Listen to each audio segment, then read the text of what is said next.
Ladies and gentlemen, we are down to our final match of Group C of the Intel Extreme Masters World Championship. The winner of this match will go on for a chance at the finals, and the loser, unfortunately, is done. So please help me welcome onto the stage from Team Alternate, Socke!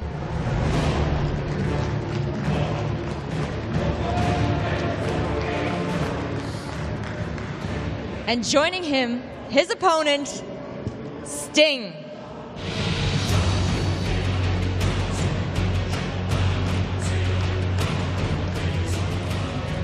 Gentlemen, you need to stay focused.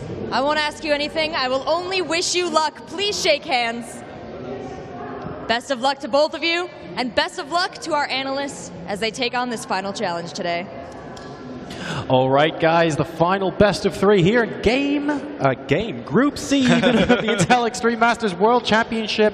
Massive best of three here determines who advances in third place and who unfortunately goes home. Two extremely talented players who have at periods shown us incredible play today. Socke starting off really, really strong and then fading off a little bit towards the end. QX, he's about to sneeze. No. Yes. No. It's really close. It's really close. A very difficult thing to gauge. It's about as close as this group stage match. It really is, man. And Sting has had a little bit of a mixed bag in terms of result here, and he's basically just clinging on to the tournament so he can refresh and try and start again with some better play tomorrow. Really tough one to call. Yep. Based on what we've seen of Sting so far, I think it's fairly safe to say he's going to be doing some kind of probably one base play into a two base all in. That's kind of what I'm feeling based on what we've seen. I've seen a lot of good macro players, a lot of very solid timings, and a lot of great expansions and just general transitions into the mid game. Right. Sting is not one of those players that I see that from. Sure. Sting is a very aggressive, very solid player who takes control of the map. He controls watchtowers. He puts you on your back foot, but he's not the person I would look for when I'm thinking strong, solid macro player. Mm-hmm. And so I think maybe Reapers, possibly Proxy Barracks, Widow Mines, all those seem like really strong options that we might see from Sting. I feel like Widow Mines and Reapers are going to be a part of his plan for sure. We saw him use them against Zerg to great success, so I think we will see them against Protoss. Socke on the other hand can do anything again. Like in any matchup, he can do anything. PvZ, PvP, PvT. Even though he is one of the guys that really, really likes to go Charge Lot, High Templar, and with the Mothership Core, this has gotten so much better. Because of the time warp, your Charge Lot actually will be able to hit the Terran units instead of just dying when they're running and getting kited. So sure. Time warp makes a big difference in terms of what unit compositions you can do off of two base as a Protoss player. That kind of endless kiting that would often happen when you had a small amount of Zealot Archon no longer is really an issue as long as you hit your time warps correctly. Yeah, that's a great point. With the time warp, you can use smaller numbers of units more effectively to compensate for not having those numbers in a decent number of situations. So we'll see if he's able to sort of use that to maybe hit some sort of an earlier attack than he otherwise would have. Are we predicting some sort of aggression coming out of here from Socke? No. To be honest, no. Not against Sting. You don't think so? He might do some 3-gate pressure, but I don't think when we're going into the mid-game he will be aggressive. No. Socke is more of the player who likes to defend. He's extremely patient, and he will just sit there until he feels like he has the composition, which he maybe can attack a little bit, throw down some storms on some SCVs. I feel like he's that kind of guy. He's not the guy that will rush in with 25 Zealots, 5 Archons, and be like, okay, let's do it. That's interesting, because Socke's PvZ felt a lot more like that, where he would play very aggressive kind of throughout the entire game, really. He would open with that early Zealot Stalker Mothership Core, transition into 3 or 4 gate pressure, followed up with Phoenixes, control the map, but I'm interested to see kind of this change in style in this new matchup from Socke. Well, both of these guys have potentially unpredictable builds. Will Sting come out with some really unorthodox early game aggression? Will Socke show us something that we haven't seen yet this tournament? We'll find out in just a moment, because we're throwing it over to our commentators, Kalaris and Todd. Thanks very much, guys. Here out for the Caster's Desk, the final best of 3 of the day determines exactly what is actually going to occur here to see who advances on to that bracket. How do you focus when Easy peasy. These guys are trolling us. Easy peasy. So used to it. And Socke, we saw him in the previous series, whether it was Protoss versus Zerg or Protoss versus Protoss, be very aggressive. Will he be able to keep this up in a Protoss versus Terran? It's going to be much harder because Sting, thanks Apollo, okay. He likes to open with a gas early on, he likes to go for Reapers. As QXE mentioned, we might see some quick factory as well.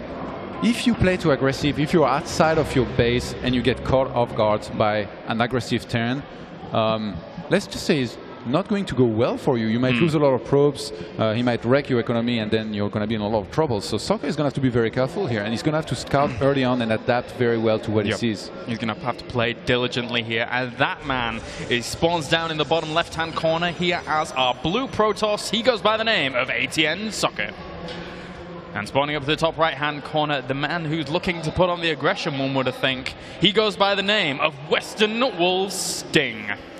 And a very early SCV scout here. I think he might actually proxy a barracks and maybe go for some kind of Reaper play, but it's still very open as to what exactly we'll do.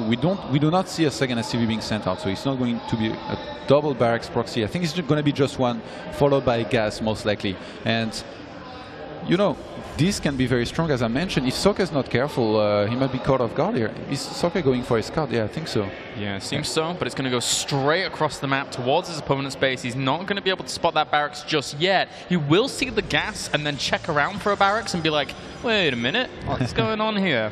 It's time to make a couple stalkers and leave them in your mineral line when you see that. But yeah, Socke on his way to scout Sting's base here. And Sting even made the depot near his mineral line, not even trying to wall off early on here to try to prevent some scouting. It would have been very costly, obviously. It would have had to make 2 extra depots, so not really possible. And I think this is going to be a Reaper. Yep, definitely. Unless for his run random reason he would go for a tech lab and go for Marauder proxy, which is something that happened in the past, but Reaper is on the way. And from this point on, Socke, I think he can almost assume that this is the case, right? After not seeing expansion, no seeing any barracks, he's probably thinking Proxima Reaper. Okay, look at the production tab. The Reaper is halfway through done. The Cybernetics core is halfway through done, and he needs the Stalker after that. How is Socke going to hold this? This is going to be so tough. He's going to have to pull probes all the time. This is going to be so costly for him, a lot more than it will be for Sting. And behind this Sting, he goes for a second barracks here. Yeah, and the probe has actually spotted this second barracks, so he's, you know, he knows that there's potential for second barracks on the way. So 2 racks pressure coming out here. Zealot, he's actually, where's he going? He's like marching across the entire map here to try and put on some pressure behind all of this, whilst the Reaper does get tased a little bit here. And that Stalker is being Chrono Boost on out, but this is some good control here by Sting to kick things off. I think the choice by Socke to try to defend or counter-attack with his Zealot is very equal. If he defended, he would have bought himself some more time, but he wouldn't. You cannot really kill that Reaper with 1 Zealot. You will never even hit him. But now he knows he has free entry into Sting's base. He's going to try to kill some SCVs before probably losing that Zealot to the other units that are going to be made in that other barracks in the main of Sting. And for now, the 2 Reapers actually just negating that Stalker by just being extremely speedy. Oh, and hold position there. We'll be able to box those Reapers in for now. That probe and the Marine actually going down here. So this Zealot's being a bit more pesky than I was expecting it to be. And behind this Sting is going for a factory. This could be for a number of things. He might want to go for some quick medivacs. He could go for a starport and some kind of starport play. The Zealot here are going to be able to get 3 kills before finally falling. And Sting, he stopped making Reapers after 2. He's going to pump out Marines from both of his barracks. They do not have add-ons just yet. Going for Widow Mines as well behind this. That is one of the units that can be extremely scary here for Socke to actually deal with. As the 2 Reapers, will they be able to get away? It does just barely. The Stalkers cannot catch up to that. And he should be able to fend that off for now. But it is 16 workers to 20. Socke stabilizing very nicely during all of this. And you know, Sting, he didn't just hurt the economy of his opponent, he also slowed down his tech by a lot. We see a Robo starting just now, but I mean, Socke could have made the mistake of going for either a Stargate or a Twilight Council or even a Nexus at this point, in which case he would have been in even more trouble than he is now.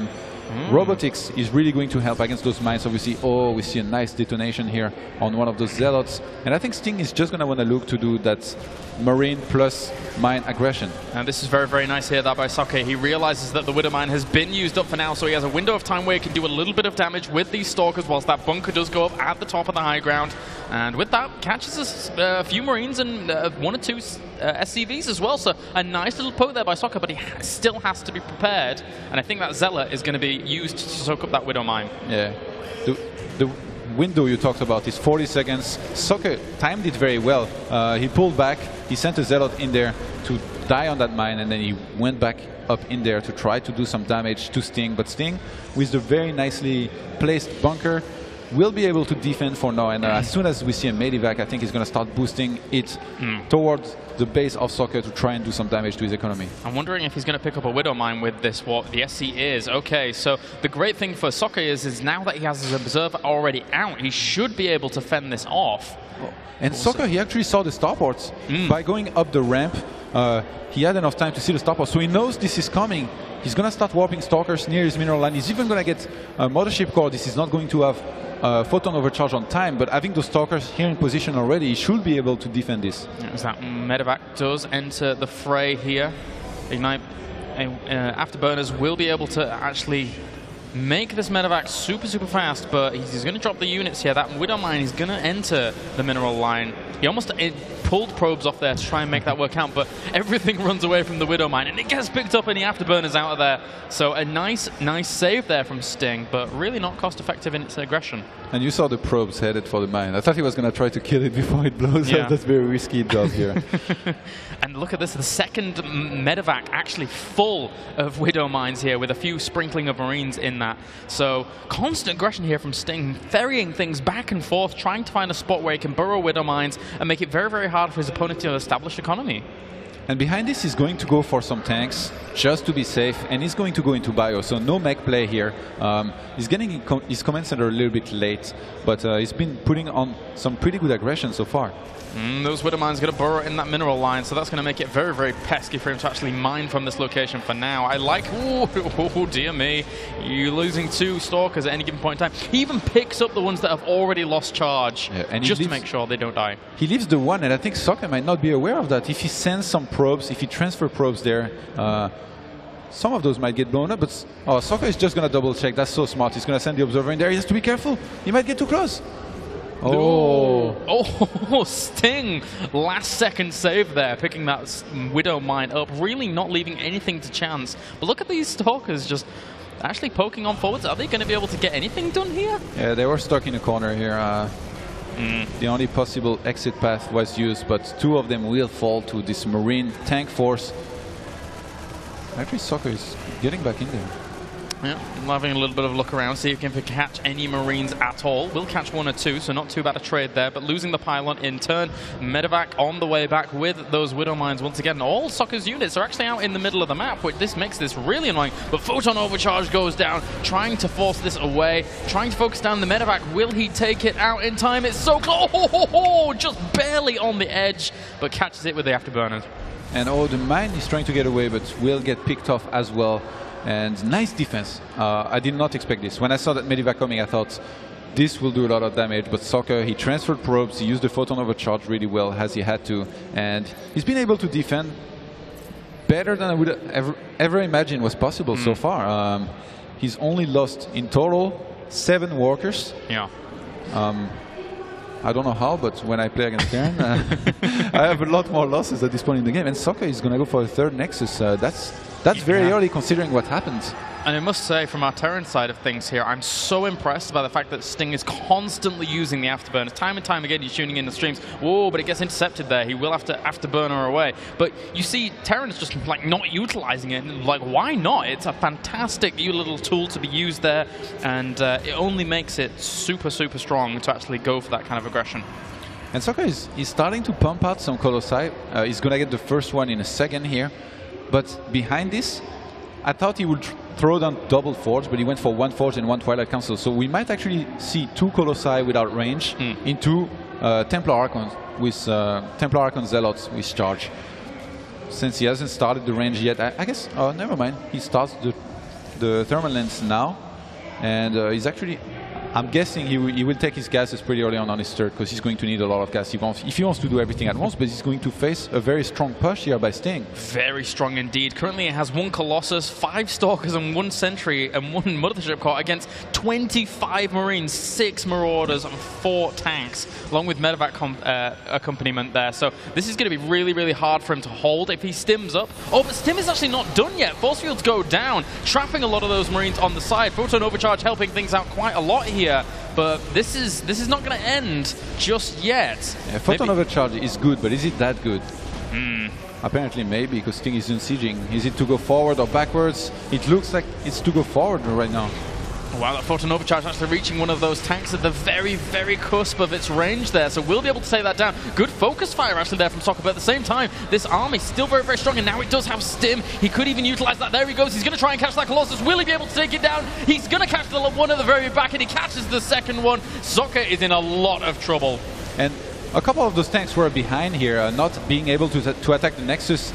This attack would have been much better by Sting. Yeah, it really could have, but at the same time, he still makes it work on out. As Socke just didn't have any units to really combat this. Another Colossus comes out. He has to be very, very careful with it, though. He has to move it back, otherwise this army might just stim up once again just a little bit. He even goes for the afterburners, bringing in those reinforcements as well. Trying to hunt down that Colossus, does not get it. The reinforcements trying to strike out at this natural, and Sting is looking furiously good here on these 2 bases. Yeah, Socke is down to 23 army supply to the 64 Sting right now. It just looks impossible for him to hold. Oh, GG. Sting. Game number 1 goes to him. Look at his cheeky little face. You see, he let go of the keyboard. He was just smiling like a cute little boy. Oh. Sting, you cutie. Okay, guys.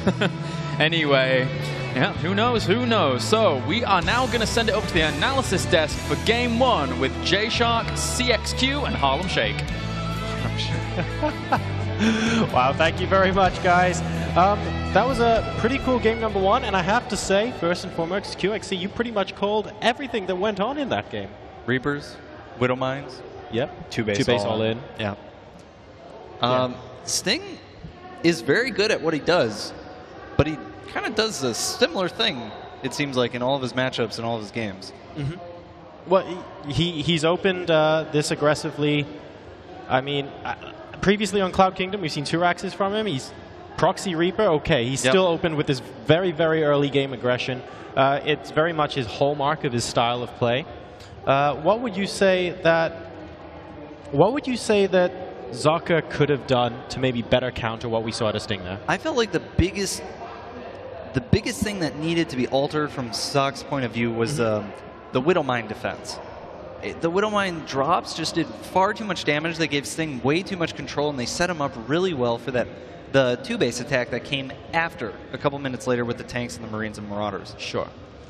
We're going to be, I think, very soon taking a look at some of those. Are we going to be looking at the Widow Mine drops? Or? Yeah, I think the Widow Mine drops are really what set this up and really make it work out. So we can just go into the replay right here.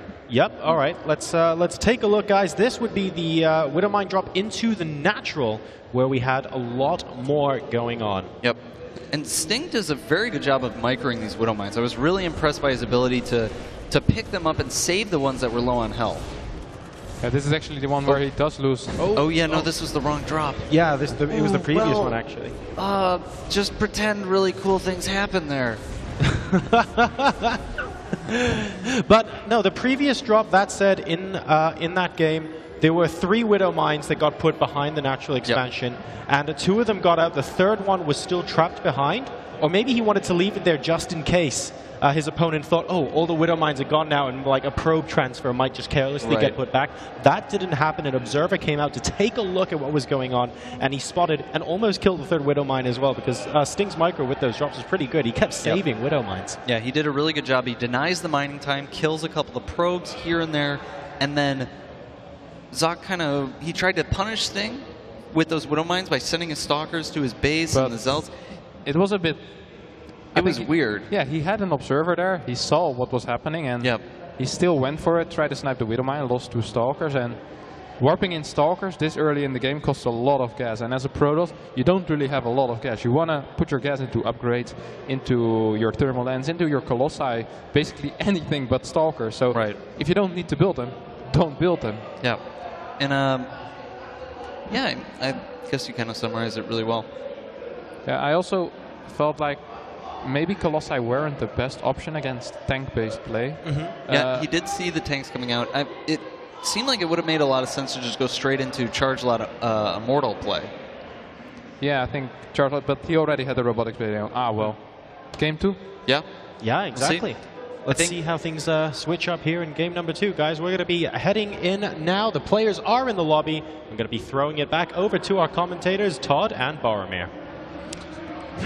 Not Boromir any longer. It's gone, my friend. It's gone. But maybe it'll return one day. Not like Sean Bean, though. Oh, no, wait. He always returns. Yeah, he does. Yeah. Oh, well. Stronger and better than ever. Yeah. But maybe not, since he always dies. Poor guy.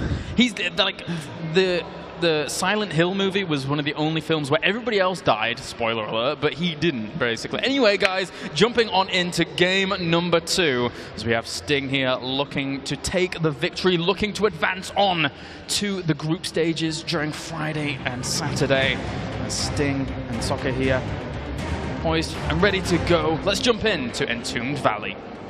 You have spawning down to the bottom left-hand corner here as our blue Protoss. He goes by the name of ATN Socke. And spawning up to the top right as our red Terran, he goes by the name of Western Wolves Sting. And you know, it's funny that you mentioned the Silent Hill movie, because I went to watch that one with Rotterdam, and nobody liked it. Like, he wanted to leave, and then I was like, oh, no, we stay. And later on, I was really bored, and I'm like, a lot of people were leaving the theater, and I asked him, you want to go? And he looked at me like depressed, and he said, well, we've made it this far. Oh, this is a shame. I didn't mind that movie. I thought it was one of the better game-to-movie iterations, but whatever. As for now, we will see how Sting is wanting to apply the pressure here to Socke. He's actually going for a wall-off. He's actually going for a quick wall-off here so far. What do you think we might see? Now, does he take gas behind this and just make Reapers anyway? It looks like it. He's rallied his command center to the Geyser. And Socke is going for a quick scout in this game. He does not want to be tricked. He wants to know exactly what he will be facing. But Sting might throw down a second depot to be able to not let this happen. Yep. Will he do it or not? We'll have to see. It should, well, in theory, go down so that he can keep that, air of mystery about his base. But nope, let on in. And for now, he will see the gas, so he should assume that there's the potential for those Reapers on the way anytime soon. But he traps it in, so a free probe kill eventually. Nom nom nom. And he's gone for 16th SCV before making his orbital command, so he's going to have that extra SCV just a little bit later. Orbital command. Socke, he's going for the cybernetics core right behind his gateway. Now the question is, does he add a second gas or not? Does he go for the one-gate expand, which is really common in Wings of Liberty, in Outer Swarm? As I said before, taking a second gas can be a lot better, to be honest. You can take a second gas and still make a Nexus at your expansion at like 445, 448, but it looks like Socke, he wants to do a one-gate expand and make the second Nexus before even making Warp Gates or a Stalker. So he starts Warp Gate immediately after that, but I'm pretty sure the next thing we're going to see is a Stalker, chrono boosted out, and now he saw that there was a Marine made first. He knows that if a Reaper is on the way, which it is, he has enough time to get his Stalker out to defend. Meanwhile, Sting just grabbing himself that command center as well. So going into a little bit of a longer game, something that we would have expected a little more on a map like Entombed Valley here. As for now, we'll see Socke just throwing down pylons here and there, grabbing himself his second gas as well, just to keep things going. And Sting, actually, I don't think this is his first scout, so he's just trying to find his opponent. But people really need to tell some of these Koreans that it's cross positions forced. Apparently, it does not stop them from winning too much. Yep. And the Reaper is going to chase on that probe. The Stalker should be able to chase it away, but it will be able to spot the expansion here, which is all Sting needs to know he's safe for some time. He's going for 2 barracks behind this. I wouldn't be surprised to see a factory follow this up pretty shortly, and Sting just going into medivacs here. Yeah, with that second gas probably going to go down in just a little bit as well here from Sting as the Reaper. He's not going to get away from this one. goodbye, Reaper. So, a nice little kill there for Socke, really stopping his opponent from, darting around the map, posing a little bit of a tickle threat from here and there, so a good cleanup. And Socke's build is, I mean, he knows he's sort of safe in the start because he saw a Marine and then a Reaper. He knows there is like no Marauders on their way to his base, but he went for the Robo and he's going to go for very late extra gates. You need this one or these two, usually it's two extra gates a little bit later, and now we see Warp Gate about to finish and he hasn't made extra gates just yet. He's chrono boosting out a lot of probes. He's trying to build up some economy. And with that, should be able to be finding down. Ooh, actually, that's interesting. The Stalker's poked up there to see if there was a command center. Didn't see anything. And from that point on, Socke might play a little bit more heavily defensively than he normally would have. And we see Sting, he went for the very quick engineering bay here. And that's going to delay his Medivac tech. But that's because he wasn't able to get a scout into the main of Socke and he didn't want to scan. So in the case of Socke going for too quick gas and going for DTs or some kind of gas-heavy tech, such as even Oracles, Sting, if he needs to, he can throw down a couple turrets and be just perfectly safe, and he's going to be able to start +1 very early on as well. Yeah, and that's very, very useful, as time and time again in Wings of Liberty we saw a lot of Protoss actually rushing to armor upgrades to actually deal with the crazy, crazy DPS of Bio that can come to fruition as combat shields get started for a lot of these Marines. And for now, Starport on the way, just making sure he can create that very, very strong base and maybe even go for some of that aggression that we saw in game number 1 with the Medivacs. He actually just canceled combat shields to make something else. Maybe the Starport plus the reactor. He's been using a lot of gas and he hasn't finished the refinery at his expansion just yet. He just transferred enough SCVs to start really saturating his expansion whilst having 16 SCVs in his main. And what SCV made found its way to Socke's expansion and is going to be left untouched for now. Nice scan, killing the first observer of Socke here. Very, very nice spot there. And that only hinders Socke, just, it hinders him a little bit because he's going up to Robo Bay. He wants to be utilizing that Robo facility for units, like proper units that are actually going to do damage. But now he has to recuperate that observer, and actually he just cancelled it. And we have a pylon on the bottom right-hand side of the map. This might be for a Twilight Council and a Dark Shrine. Maybe usually that's why you make a pylon there. But knowing how Socke can be crazy sometimes and just do anything, this might be anything. Maybe it's Stargate, but I still think this is going to be a Twilight. Yeah, could be Stargate. I was thinking, well, let's just throw caution to the wind and go for Stargate, but it is indeed more likely to be Twilight Council, or even just warping in at that location for some reason, as he could warp in a little bit closer. But for now, the Colossi are on the way, as is the armor upgrade for those Zealots that are coming along, as well as everything else. And, well, Sting, he always pushes with some very, very strong amounts of units, and Socke is trying to take precautionary measures to deal with Medivac drops that can come very soon, thanks to the fact that Medivacs are on the way. Socke is getting the armor upgrades first, and I think we're about to have an engagement. He's actually going to make a Stargate across the map. Wow, whoa, throwing down the force fields here, catching a lot of those Marines, but the Marines are still doing some damage to the Zealots that are right next to those force fields. Meanwhile, Sting did pick up and save a lot of those Marines from being shredded up by those blades, so good moves from both players there. I think Sting, he wants to hit a big 2-base timing here. He's making a lot of barracks on 2 bases. And we had a time warp used here, but Sting is just going to be able to get away. He's going to come back, snipe a couple sentries and stalkers, but I mean, he's actually losing a little bit too much, more than he should here. Yeah, and the Colossus cleans up the rest, as well as forcing the liftoff, so they are gone away. So for now, what are we going to see from our Stargate? Oracle? Yes, Oracle, just to really try and catch his opponent off guard. And this is very inspiring.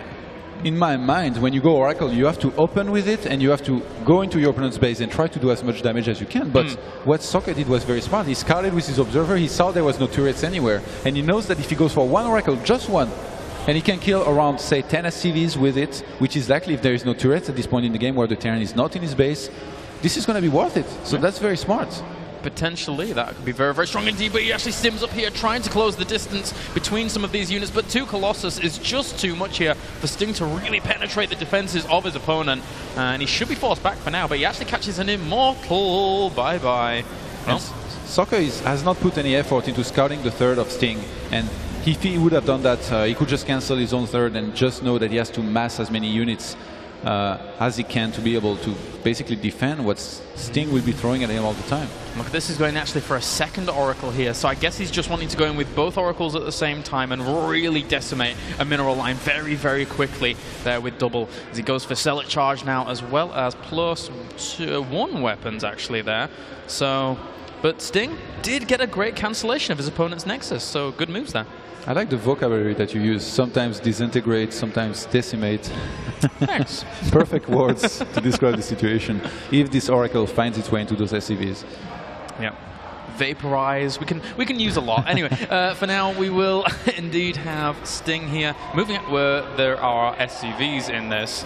Well, you know, Sting, he has a macro lead in the form of 138 supply to 105, and why not bring one of the best melee units in the game? Choo choo. Choo choo. It's going. Where's Nama when you need him? It's been Sting.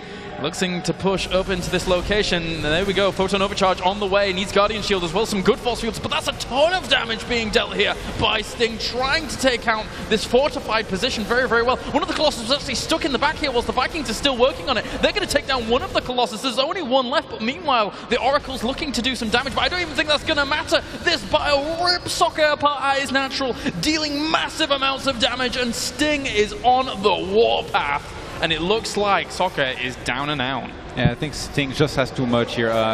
This was too costly. These two Oracles were too costly. He sent them in too late. He was getting attacked at the same time. And when you face this two-base push, you need to get as many units out as you can. And even then, it's hard to hold. And now he had made the Oracles that did not help in this fight. Oh, and that is going to do it for Group C. Sting manages to advance on to the bracket stages during Friday and Saturday. Commiserations to our foreign player here in the form of Socke. But I believe that is going to pretty much do it for today. But we are going to send it over to the analysis desk with Jorosar, QXC, and Harston. Knock, knock. Choo choo, GG! Dear, oh dear. Well, you call it QXC. Not really the kind of guy who feels like expansions are the way to go, Sting, is he? We were watching that game, and Harston's like, he's like, don't you think he needs an armory? And I was like, no. No, Harston, no armory for Sting. No armory, just SCVs. Yeah. Vikings and a lot of units. Yeah. He really put on the pressure that game. He applied it with force. All right, so before we get into the hardcore analysis that you obviously heard a little bit of just now, ladies and gentlemen, we're going to head over to a winner's interview with Rachel Quirico on stage. Only in StarCraft will Socke be called a foreigner in his own country. But here we are, and we're foreigners in this game because the Koreans are just so good. Your aggression was key in that game. You held Socke at bay constantly. So what was key in your victory? 또 한 번 2대 0으로 이겼는데 이렇게 이기게 될 수 있는 뭐 계기나 뭐 뭔가 특별한 게 있어서 그런지 그게 질문이에요. 원래 그 첫 번째 경기랑 두 번째 경기는 제가 졌거든요. 근데 그거 할 때 아는 사람한테 조언을 못 받았어요. 근데 3경기부터는 계속 세 번째 사람마다는 계속 조언을 받고 계속 이렇게 해라. 그래서 이겼어요. 그냥 그 하라는 대로 했는데 이겼어요. 그래서 누구한테 조언을 받는? 네? 아는 사람이. Actually, after losing the first games, he got a lot of advice from other gamers around here, and after that he could easily win against next opponents. One of the things that I see with the Korean pro gamers is that no matter what team they are on, after a match is finished, you guys will get together and go over the replay together. Do you think this team dynamic, even though you're on separate teams, helps you guys, obviously, in the tournament? 지금 한국 선수들은 어느 팀 소속이든 항상 이런 대회를 보면 같이 이제 게임이 끝나면 같이 앉아가지고 리플도 보는 것 같고 이렇게 얘기도 하는 것 같은데 그게 이제 많이 도움이 되는 것 같냐고. 게임 끝나고 토너먼트 때요? 네. 근데 이번에는 저 그냥 같이 리플레이 본 사람도 없고 그냥 혼자서 해가지고. 아니, 방금 조언을 받았다고 해가지고. 아 그래요?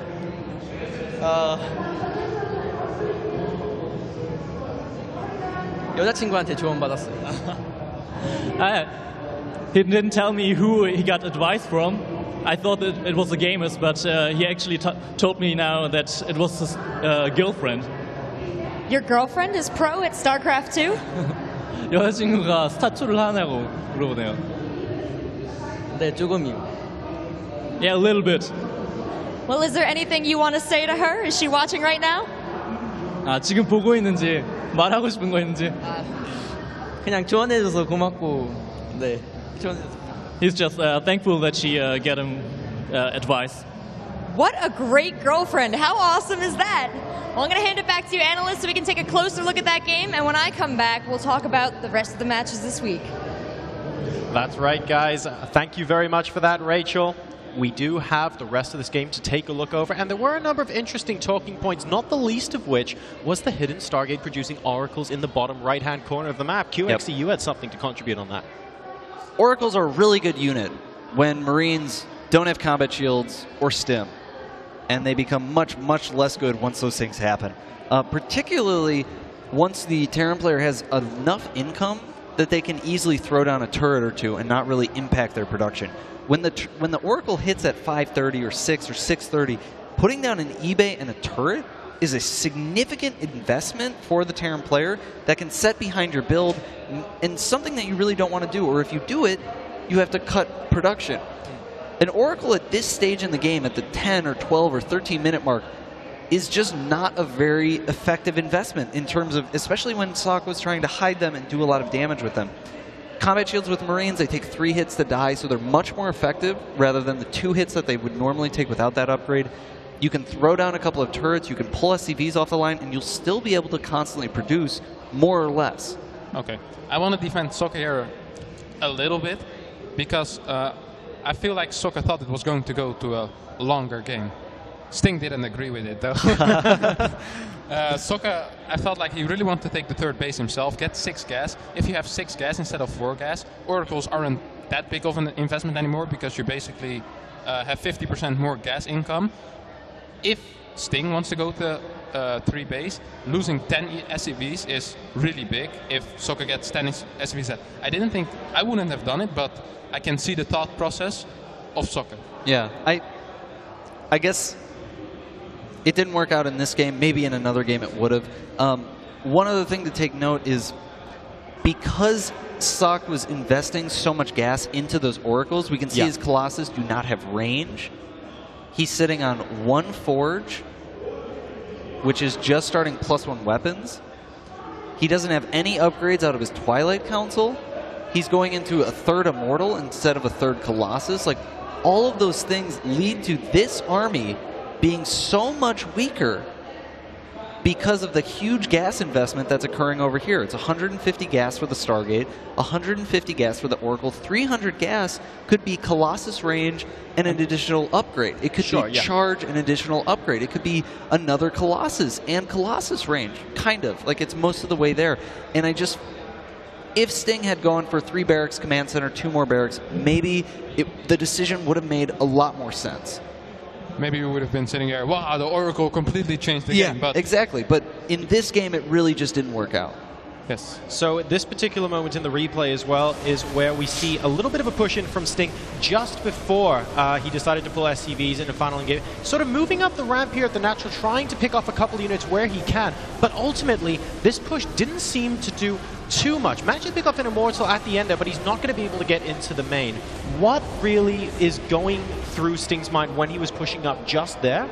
And what should Socke's response right now be to it? Oh, actually, afterwards, that's quite nice, getting cancelled at the third. I mean, the whole thing of what Sting's doing, we can keep watching this, is applying pressure and forcing his opponent to react to what he's doing. He's making it very hard for Socke to focus on his game plan, to make good decisions, because he's constantly reacting to what's going on. Would that have arguably been better than if Sting went up into the 3rd base directly, maybe, and just got an immediate cancel on the Nexus? Or was it still a good idea to go up into the natural first? I think it was a good idea because Socke wasted force fields, and the push was going to come one and a half minutes later, and Socke only had 3 force field. In the fight, he accidentally pressed Guardian Shield twice, so he only actually had 1 force field left. But in a normal situation, he would have had 2, and that's not enough to close down the ramp of Entomb Valley or to actually close anything anywhere. Yeah, I think this is a really good point that you brought up. Is there were a number of very small engagements where it didn't look like Sting was trading particularly well, but he was killing sentries, he was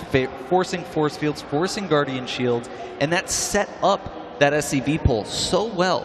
Because if your opponent has 6 or 10 force fields, that doesn't work very often. Obviously, if you're very far ahead, it can still work, but usually that relies a little bit on catching your opponent out of position. If they can throw down a wall of force fields, rally, put down that photon overcharge, throw down that time warp, get their guardian shield, put their Colossus in the right position, then all of a sudden that SCV pull looks really silly. Yeah. The way it worked there was it was one thing flowed into another, into another, into another. The pressure. He's always putting on so much pressure and converting almost all of his income into units. 5 barracks and a reactor and starport. Cut SCVs, no eBay, no second eBay, no armory, and you are just going for it. Yeah, normally you never really want to trade units for energy, but in this case it actually was a good idea by Sting to make this little push. Even though he didn't come out ahead in that fight, I felt like just burning those force fields down was a really good move. All right, well, thank you very much for the analysis there, guys. That actually concludes the analysis desk coverage here, day 2 of the Intel Extreme Masters World Championship. Thank you so much to Intel, BenQ, and Patriot, without which this tournament couldn't be possible. Don't forget as well to follow us at IEM on Twitter. You can hashtag IEM when you want to chat to us as well. Finally, guys, before we sign off, where can your fans find you? On Twitter, at Harstem, and you can also find me on Facebook, Facebook/Harstem. I'm QXC. You can check me out on Twitter, Cole_QXC, and also QXC on Facebook. Thanks for tuning in, guys. Thanks for watching. That's right, guys. And I am Jorisar, the host of the Analysis Desk. You can follow me on Twitter at Jorisar. Thank you so much for checking us out here on day number 2. And to close things out here at CeBIT, we have Rachel Currico on main stage. Thank you so much, guys, for all your hard work today. And thank you to our casters, Todd, Apollo, and Kai Laris. We've had an incredible second day here at the Intel Extreme Masters World Championship. Day 1 was Groups A and B, which had Yonghua, Parting, and Nurchio move on from Group A, Yoda, Red, and First move on from Group B, and today was very exciting. Let me tell you who won, because we had a 4-0. We had a 4-0 versus a 4-0 for the final match. That was Mana versus Violet, and Violet is our victor. He will be moving on to the quarterfinals automatically. Meanwhile, let's see, Mana and Sting will be moving on also to the semifinals. Tomorrow is Group D, and I hope you're excited, especially if you're a foreigner, because it is stacked. We have Grubby, Stefano, TLO, MVP, Golden, and Dream. Tune in at 9:30. Do not miss it. I do want to say thank you to all our sponsors. Of course, without this would not be possible. And if you're watching in free HD, a special thank you to BenQ. If you're one of the gamers here, a special thank you also for these sweet new monitors. Patriot Memory, Raid Call gave some awesome stuff away, and of course, Intel. Thank you so much for watching today. We'll see you bright and early at 9:30 tomorrow. Have a good night.